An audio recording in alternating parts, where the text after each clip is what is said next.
Bonjour, j'espère que vous allez bien. Alors j'ai fait cette, petite vidéo aujourd'hui pour parler d'un sujet, un peu délicat, j'ai déjà évoqué le sujet, 2-3 fois précédemment. Donc, je vais à nouveau parler, de la notion du viol, parce que, c'est quelque chose que je porte et je sais que c'est en portant sa voix qu'on libère des choses, que ce soit pour soi-même et pour les autres. Mon but, c'est de d'aider, les autres personnes victimes à pouvoir peut-être, comprendre certaines choses ou bien à se déculpabiliser aussi. C'est aussi, une manière de pour les personnes qui passent par là, qui verraient la vidéo au cas où, on ne sait jamais, qui n'ont pas été victimes et qui pourraient peut-être comprendre celles qui l'ont été. Parce que c'est vraiment, une situation qui est pas comprise par soi-même quand on le vit, mais par les autres aussi, puisqu'elles ne peuvent pas comprendre ce que l'on ressent. Heu, pour ma part, moi de mon côté, ça a commencé très jeune, j'étais en bas âge. Donc pour moi, ça a été quelque chose de normalisé, même si ça a été très souffrant évidemment. Mon corps a gardé en lui en fait cette abomination, cet acte qui était, hem qui m'a, choquée, à tous les niveaux, que ce soit corporellement, psychiquement, voilà. Ça m'a, marquée, à vie et ça m'a, conditionnée aussi pour, mes futures relations. Donc en fait, pour moi, je ne savais pas ce que c'était l'amour. Pour moi, la sexualité était, un acte d'amour. Donc ça m'a, complètement, comme je dis, conditionnée et ça m'a, fait vivre des situations, des relations qui étaient pas du tout, hem, saines et qui, n'étaient pas appropriées, en fait. Et c'est en faisant un travail sur moi-même, en comprenant tout, voilà, que, j'ai pu, dénouer des choses, comprendre et le fait de comprendre permet, de se libérer de tout ça. D'où ma vidéo. Donc moi, l'événement que j'ai vécu étant petite, c'était, je l'ai refoulé.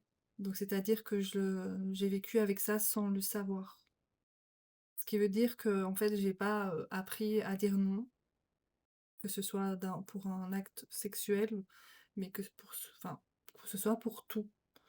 Donc en fait, j'ai appris à être, à disposition des autres. Donc comme mon corps a été à disposition parce qu'il a été manipulé, hem, contre mon gré et que j'ai pas pu en fait réagir. C'est devenu une habitude.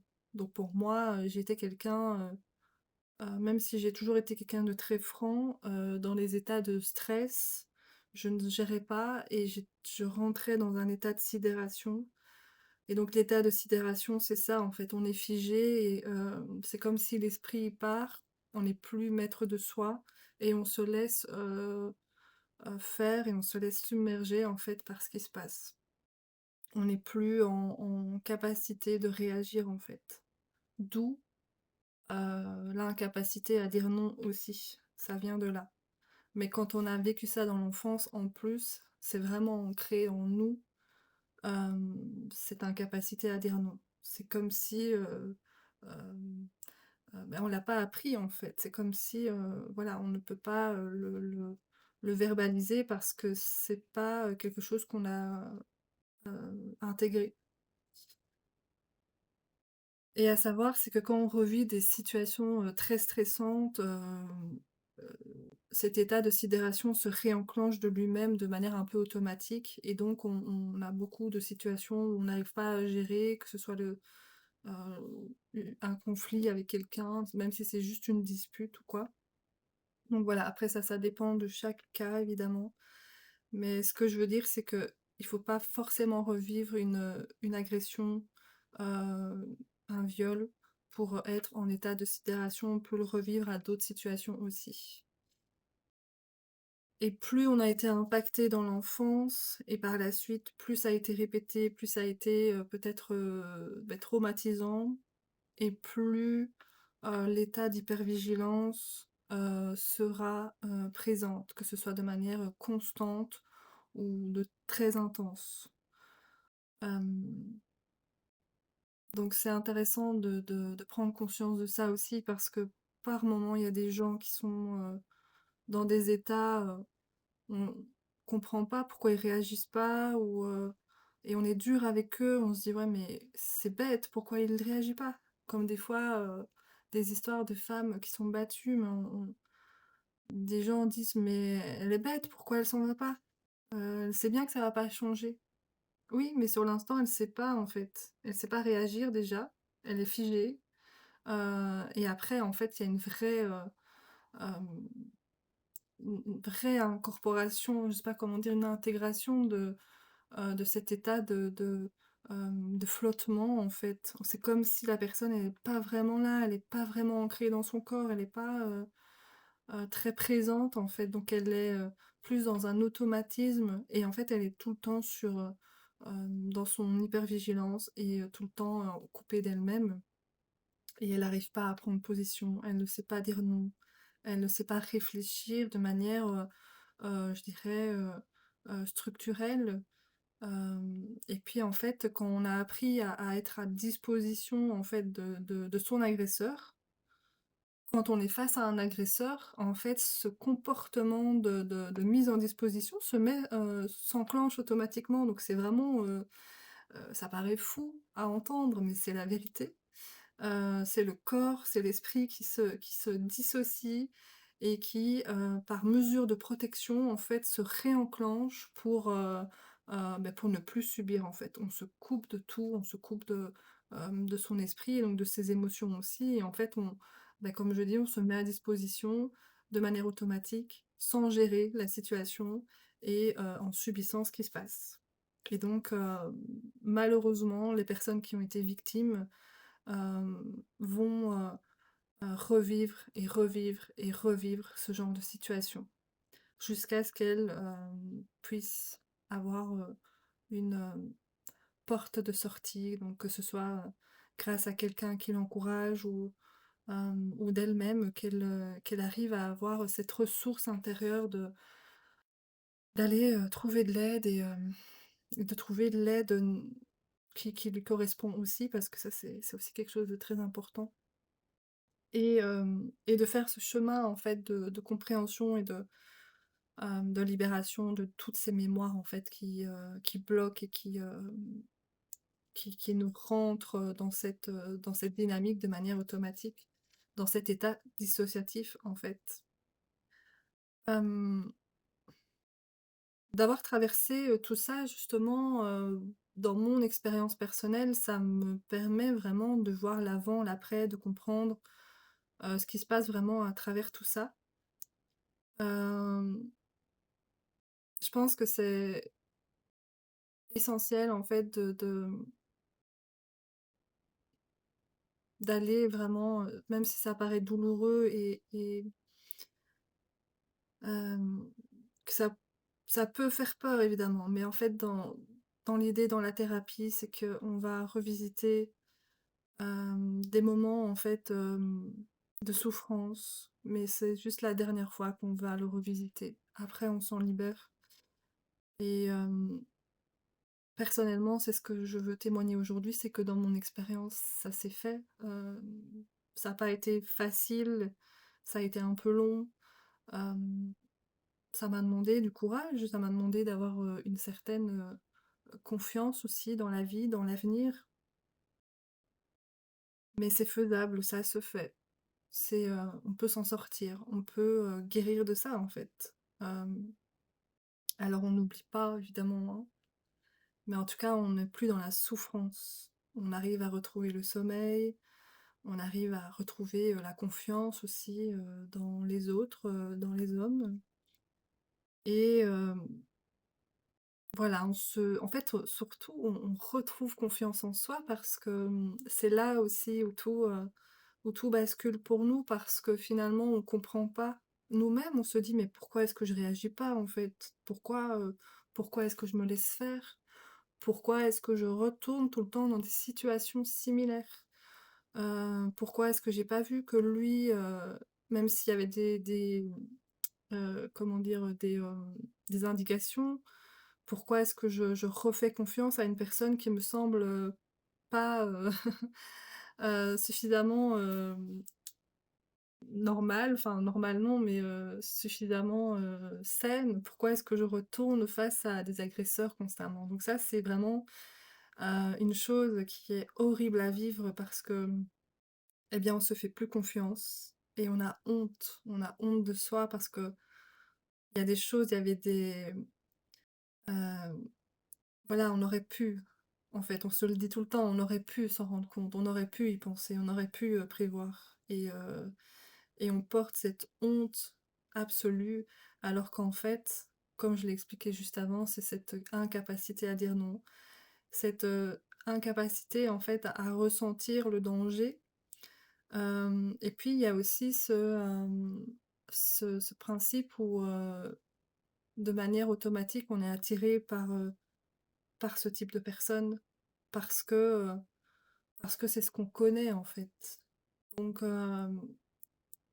paradoxalement, ça rassure parce que l'humain, va retourner, là où il connaît en fait. Il aime pas l'inconnu. Donc en fait, si on a été, malmené dans l'enfance, on va retourner vers des personnes qui ressemblent à aux personnes qui nous ont malmenés et ça va se faire, de manière, automatique. Hem, Parce qu'on va vers là où on connaît en fait. Bizarrement, hein, mais c'est comme ça. Hem, Même si, finalement, on sent que quelque chose n'est pas clair, on va quand même y aller parce qu'en fait, on sait que la situation, on la connaît déjà et donc on peut, la supporter. Voilà. Et donc tout ça, ce sont des fonctionnements qui sont assez, culpabilisants parce que c'est compliqué à expliquer ça, je peux entendre que si quelqu'un écoute ma vidéo maintenant, qu'il se dise, «Mais, qu'est-ce qu'elle raconte, quoi?» Et pourtant, c'est profondément humain, c'est pas quelque chose, d'inventé ou, voilà. Hem, à savoir aussi, c'est que comme je disais là au début, c'est que la perversion quand même à travers tout ça, c'est que finalement, quand on a vécu, donc des viols dans l'enfance, on a l'impression que c'est de l'amour, enfin en tout cas c'est parce que c'est ce qu'on nous fait croire aussi, hein, évidemment. Le pervers lui, il amadoue en fait l'enfant aussi, et il, fait des choses pour que l'enfant se sente pas, agressé au début, qu'il ait l'impression que c'est bien, ce qui se passe, que c'est normal, donc en fait l'enfant, il a pas la capacité de comprendre. Il sait pas ce que c'est. La sexualité, il a pas appris. Donc, il sent que quelque chose est bizarre, que c'est, intrusif et tout ça. On le sent à l'intérieur, mais en fait, au fond, on fait confiance parce que finalement, c'est l'adulte qui sait. Donc tout ça est mélangé après. Donc comment, aussi, faire le tri dans tout ça et comment évoluer à l'âge adulte aussi en ayant vécu tout ça. Comment, savoir en fait si on est face à un agresseur, un manipulateur, voilà, ça c'est vraiment, c'est très en lien en fait. Et comme je disais donc, l'amour et la sexualité est mélangée et incomprise et donc ça donne des situations assez, dramatiques aussi par la suite. Donc, voilà, je voulais vraiment, témoigner de tout ça. Et je voulais aussi, dire, pour certaines personnes qui se reconnaîtront peut-être, qu'il y a aussi donc, cette culpabilité d'être, de se sentir valorisée. C'est-à-dire qu'il y a beaucoup de femmes qui, se sentent valorisées parce qu'elles se sentent désirées. C'est qu'il y a une notion, incestuelle derrière parce que sans forcément dire viol, mais quand même, il y a quand même quelque chose de pas clair là derrière. Parce que si on se sent aimé, en étant, désiré, c'est que quand même c'est qu'il y a quand même quelque chose. Hem Et donc ça peut arriver aussi que lors d'une agression, tout dépend de la personne et cetera et de la situation évidemment, mais ça peut arriver que la victime, sur le moment, au début en tout cas, se sente, valorisée parce qu'elle se sent choisie, parce qu'elle se sent aimée, parce que son agresseur, l'a choisie elle, voilà, ça peut arriver et ça c'est, j'en parle parce que j'ai eu des personnes qui ont eu, le cas et c'est d'autant plus traumatisant pour la victime parce qu'en fait, elles s'en veulent vraiment. Hem, elles se sentent coupables et elles comprennent pas le lien, en fait, parce qu'elles ne veulent pas, en fait. Mais il y a une culpabilité de ce sentiment de voilà, de se dire: «Chouette, j'ai été choisie, en fait, je suis aimée» et puis tout de suite se dire: «Mais non, mais moi je veux pas ça, en fait». Et puis ça devient une agression et parce que c'est pas consenti, parce que c'est pas voulu de base, voilà. Donc c'est très compliqué, en fait. C'est assez, bon, c'est très, très insidieux et quand on n'a pas, mis au clair tout ça, en fait, on revit des situations compliquées, même si c'est dans sa relation de couple. C'est pas parce qu'on est en couple, qu'il n'y a pas de viol, qu'il n'y a pas de pression au niveau, de la sexualité, qu'il n'y a pas, des perversions. Donc c'est essentiel aussi de se questionner là-dessus, de voir si on est vraiment en clair avec, son partenaire et sa sexualité. Est-ce que, finalement, on est plutôt en train de se soumettre ou est-ce qu'on est en train de lui faire plaisir à contre-cœur? Voilà, ça c'est des choses qui sont pas, non plus, je dirais, saines. La relation de couple n'est pas, une soumission ou, un asservissement, ça doit être, un échange, ça doit être un plaisir et pas, des contraintes. Parce qu'on parle beaucoup de compromis dans les couples, hem, je suis pas trop d'accord avec ça. Après c'est à chacun de faire, comme il le veut, comme il le souhaite évidemment. Je suis pas là pour juger ou de guider, qui que ce soit, mais en tous les cas, j'apporte mon témoignage hem et peut-être cette compréhension que qu'il y a aussi à observer dans son quotidien. Surtout aussi, je veux vraiment, mettre un point d'honneur là-dessus, c'est que la honte que l'on ressent quand on a été victime, alors c'est légitime de la porter évidemment, à travers tout ce que je viens d'expliquer. C'est un processus normal, mais je vous assure que vous n'êtes pas honteuse ou honteux. Vous ne devez pas vous sentir coupable. Finalement, la personne qui doit être coupable, c'est, l'agresseur. C'est lui qui fait l'acte. C'est pas parce qu'on est habillé de telle manière, c'est pas parce que, on dort chez un ami en qui on a confiance, c'est pas parce que enfin voilà, plein de choses, finalement. C'est pas parce qu'on va suivre quelqu'un à un endroit en pensant que, il va rien se passer, que lui il en profite et que voilà, c'est de notre faute. Non, en fait, c'est eux les manipulateurs, c'est eux qui ont des idées derrière la tête, c'est eux qui préméditent la situation. Quand vous, vous êtes innocent, insouciant et que vous vous rendez même pas compte de ce qui va se passer, comment est-ce que vous voulez être coupable? C'est pas vous, le coupable. C'est pas vous qui avez prémédité. Vous avez même pas pensé à ça, donc comment est-ce que vous pouvez être coupable? Non. Donc j'espère que vous voilà, pour les personnes qui se sentent concernées, j'ai vraiment envie que vous entendez ça, en fait, parce que la culpabilité, c'est ce qui détruit. Alors oui, il y a eu l'acte qui est vraiment, brutal et blessant et tout ce qu'on veut, traumatisant, bien sûr, mais c'est la culpabilité qui vient aussi, alourdir, qui vient enchaîner, en fait, cette souffrance. Hem, c'est comme si, il y avait la souffrance liée à la situation, donc l'agression en elle-même, mais qu'en plus on vient mettre un beau emballage autour, hem, pour sceller le la souffrance parce que la culpabilité, c'est ce qu'elle vient faire, en fait. Elle vient garder, cette souffrance bien, présente, bien au chaud, bien, figée à l'intérieur de nous et elle nous empêche en fait de s'en libérer. Tant qu'on porte cette culpabilité et tant qu'on ne voit pas où, enfin qui est l'agresseur, le réel, le réel coupable, en fait, on est de nouveau, on continue, de porter et d'être victime, en fait. On est victime de cette agression, on est victime de l'agresseur et on se victimise soi-même en étant bourreau de soi-même. Parce qu'en fait, on se rend coupable, alors que c'est pas nous. Donc tout, nous fait porter, cette culpabilité, alors qu'en fait, on n'est pas coupable. Donc voilà, bah, j'espère que mon message va porter ses fruits et puis j'aimerais, enfin je sais pas s'il y a des personnes, qui regarderaient ça, des agresseurs, on ne sait pas.